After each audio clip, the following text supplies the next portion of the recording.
Hello everyone. I want to do a quick demo on how to refill these, or fill rather, a paint box like I have, one of these Disney ones.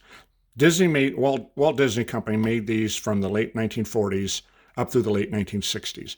They made a couple different versions, but I like these the best, the late 40s and 1950s. These are the tallest ones. Let me show you a couple others. Here's one from the 1960s, mid-1960s. This is nice, but you can see it's got the,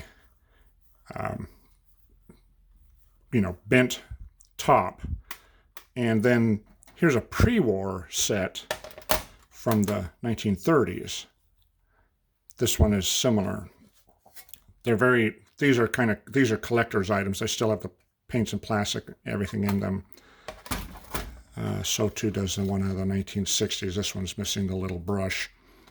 But I don't think these would quite work because I don't think you have quite enough clearance. When I set them down, this one is noticeably taller, and I question whether these pans would actually clear once you add the magnet on the bottom, and that you'd be able to open or close the lid. You might, if you space them properly, to fit within each of these little recess areas. But since mine are all still in pretty good condition, I haven't tried that. So the best ones I found are the ones I like right here, are the late 40s and 1950s.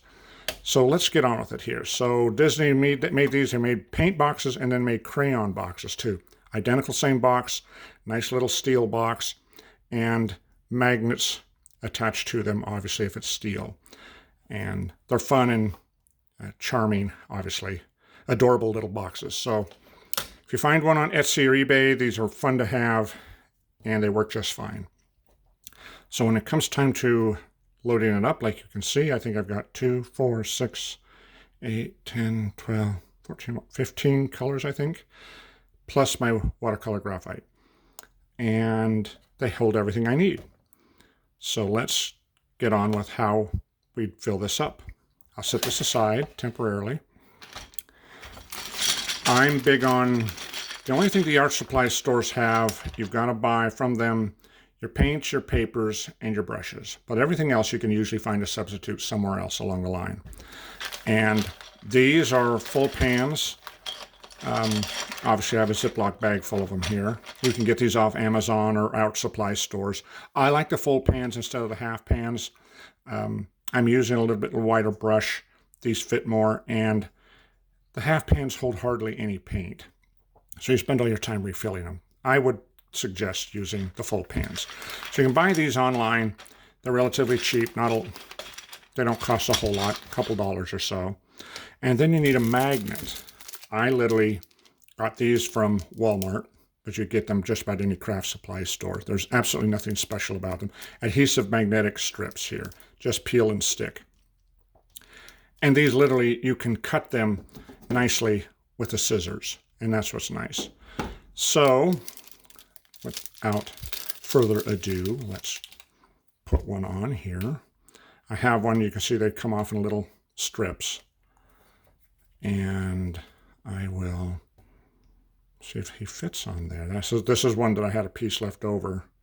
Is he close enough for me? Yeah, I think he is. He looks like he fits.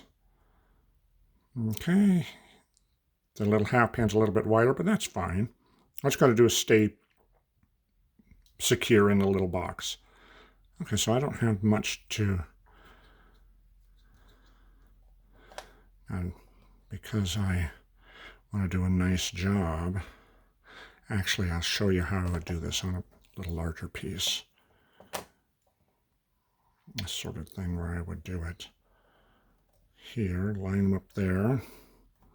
Take a number 2 pencil.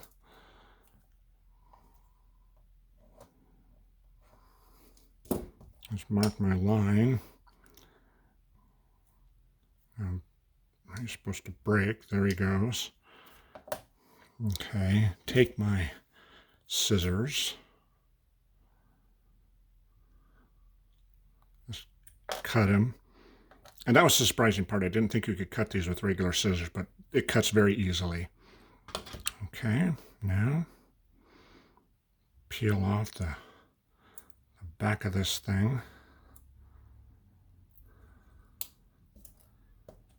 And line them up with my fingers. Kind of do it by feel as much as by sight. Okay. All right. Okay, let that sit for just a second while I put the rest of these magnets away. Put them back in their little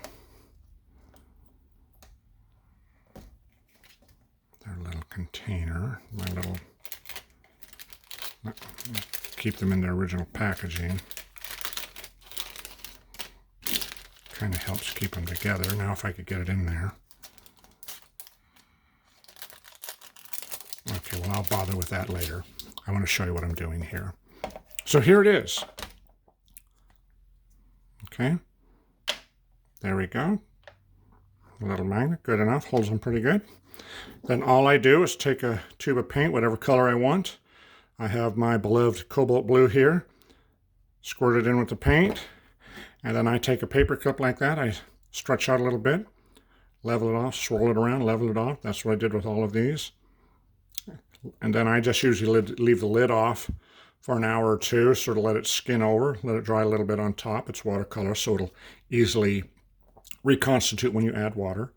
And that's all there is to it. And the nice thing is, the lid closes. My box is a little bent, so I have to keep the lid shut, keep the lid closed with a rubber band, but it does close if it were not bent. I had to straighten the box out when I bought it. So there you go. And these are really fun. And then you'll have a very unique watercolor palette. All right, everybody. We'll talk to you again soon. Bye-bye.